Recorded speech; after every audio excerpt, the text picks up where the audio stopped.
شروع اللہ کے نام کے ساتھ جو بڑا مہربان نہایت رحم کرنے والا ہے۔ فرعون کا تکبر۔ چنانچہ جب فرعون نے دیکھا کہ حضرت موسیٰ اور رب موسیٰ پر ایمان لانے والے اپنے ایمان میں مستحکم ہیں اور کسی بھی قسم کے ظلم و ستم سے وہ لوگ اپنے ایمان سے ہٹنے والے ہرگز نہیں ہیں، تب قصد کیا کہ جناب موسیٰ علیہ السلام کو قتل کر دے، اور اپنے لوگوں سے کہا کہ مجھے چھوڑ دو تاکہ میں موسیٰ کو قتل کر دوں، اور پھر پکارے اپنے رب کو، اور میں اس بات سے ڈرتا ہوں کہ وہ تمہارے باپ دادا والے دین کو بگاڑ دے گا یا اپنے جادو کے زور سے زمین مصر میں کوئی خرابی پیدا کرے گا۔ جب فرعون نے اپنے لوگوں سے یہ بات کی کہ چھوڑو میں موسیٰ کو مار ڈالوں، تب وہاں کوئی بھی شخص صاحب ایمان نہیں تھا مگر سوا اس آدمی کے کہ جو حضرت موسیٰ کے صندوقچے کے بارے میں فرعون کو خبر کرنے آیا تھا اور بار بار زبان بند ہونے کی وجہ سے تائب ہوا اور ایمان لایا۔ تب اس شخص نے فرعون سے کہا کہ تم موسیٰ علیہ السلام کو ہرگز قتل نہ کر سکو گے کیونکہ وہ رسول خدا برحق ہیں، بہتر یہی ہے کہ تم سب ان پر ایمان لے آؤ اور ان کے قتل کا ارادہ چھوڑ دو۔ اور مزید کہا کہ اے میری قوم، میں ڈرتا ہوں کہ کہیں ایسا نہ ہو تمہارے کفر اور سرکشی کی وجہ سے تم پر بھی ویسا ہی وقت آئے جیسا کہ تم سے پہلے والی قوموں نوح، عاد اور ثمود اور ان کے بعد کی قوموں پر آیا تھا، اور کہا اے میری قوم، بے شک اللہ تو وہ ہے کہ اپنے دشمنوں پر بھی ظلم نہیں کرتا، لیکن میں ڈرتا ہوں اس وقت سے جب تمہارا ظلم تمہاری پکڑ کا سبب بنے گا، پھر تم اللہ کی طرف لوٹائے جاؤ گے اور تب تمہیں اللہ کی پکڑ سے سوا اللہ کے کوئی نہ بچا سکے گا۔ اور یہ سب باتیں کہنے کے بعد وہاں سے چلا گیا۔ ادھر جب حضرت موسیٰ علیہ السلام کو فرعون کے ارادے کی خبر ہوئی تو آپ نے ارادہ فرمایا کہ فرعون کی محل سے نکل جائے،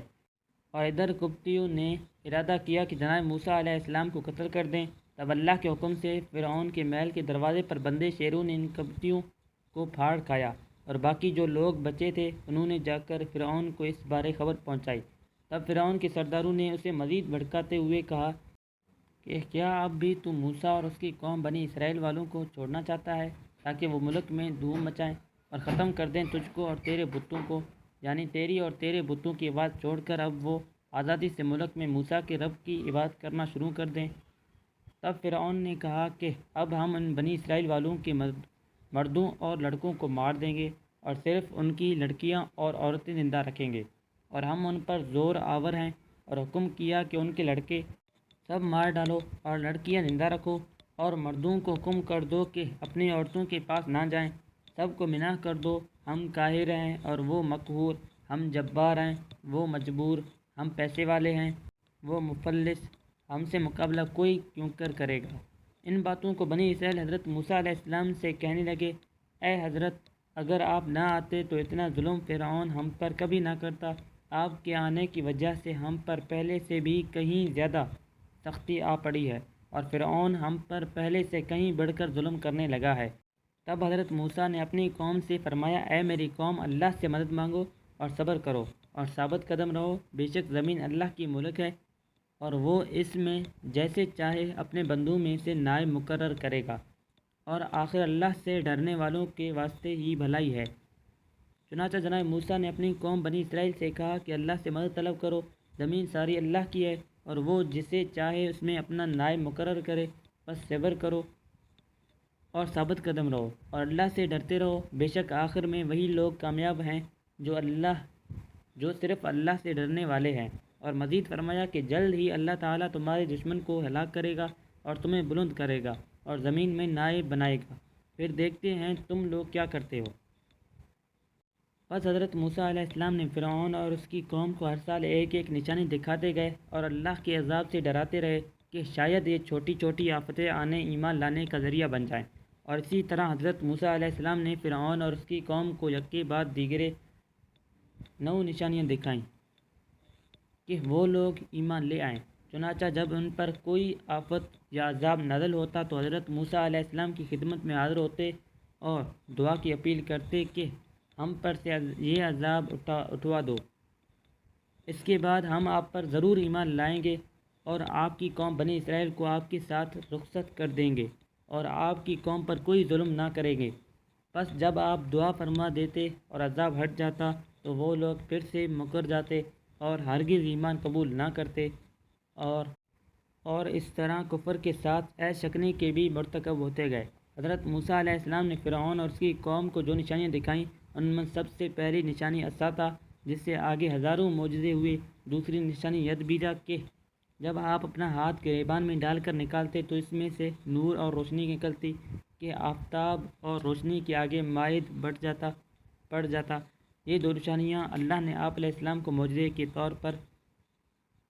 عطا فرمائی تھی، لیکن جب فرعون اور اس کی قوم ان سے نہ مانی اور آپ کو جادوگر سمجھنے لگی تب مزید کچھ نشانیاں آپ نے اس سرکش قوم کو بطور سزا اور عذاب کی آفت کی صورت دکھائیں۔ ان میں سب سے پہلی نشانی یا آفت طوفان اور بارش کی تھی۔ جب فرعون اور اس کی قوم حضرت موسیٰ علیہ السلام کی دکھائی گئی نشانیوں کو دیکھ کر بجائے ایمان لانے کے سرکشی پر اتر آئی اور بنی اسرائیل پر ظلم زیادہ کرنے لگی تو اللہ تعالیٰ نے ان پر طوفانی بارشوں کو چڑھا دیا۔ طوفانی بارشوں کی وجہ سے ہر طرف پانی ہو گیا، جس سے ان کے گھر بار، کھیت، فصلیں اور املاک تباہ ہونے لگی۔ اور اس کے علاوہ دریائے نیل میں بھی طغیانی بڑھنے لگی۔ طوفان اور بارشوں کی شدت سے نیل چڑھنے لگا۔ تب قوم ساری دوڑی ہوئی فرعون کے پاس گئی اور اس سے اس بارے میں بیان کیا اور کہا کہ تو ہمارا رب ہے، بس اس بلا سے ہمیں نجات دلا، ورنہ اگر بارشیں اور طوفان نہ تھما تو نیل کے چڑھنے سے ہم جلد ہی تباہ ہو جائیں گے۔ فرعون نے کہا کہ کچھ صبر کرو، میں اس بارے کوئی تدبیر کرتا ہوں، اور اپنے وزیروں، مشیروں اور سرداروں سے اس طوفان کو روکنے کے بارے میں کوئی مشورہ اور تدبیر مانگی۔ چنانچہ سب مل کر اس بارے تدبیریں کرنے لگی، لیکن اگر کوئی آفت انسانوں کی طرف سے ہوتی تب ان لوگوں کی کوئی تدبیر کام کرتی بھی۔ اب اللہ کی طرف سے نازل کردہ آفت کو سوائے رب کے کوئی روک نہیں سکتا تھا۔ چنانچہ جب مکمل طور پر بے بس ہو گئے اور طوفان اور بارشوں میں کمی کی بجائے شدت آتی جا رہی تھی اور قریب تھا کہ نیل چڑھ کر شہر اور اس میں بسنے والوں کی ہر چیز کو مکمل طور پر تباہ کر دیتا، سرداروں نے فرعون کو مشورہ دیا کہ ضرور یہ آفت موسیٰ کی وجہ سے آئی ہے اور وہی اسے روک سکتا ہے۔ بس تب وہ لوگ حضرت موسیٰ علیہ السلام کی خدمت میں حاضر ہوئے اور ان سے اس طوفان اور بارش کو روکنے کی درخواست کی۔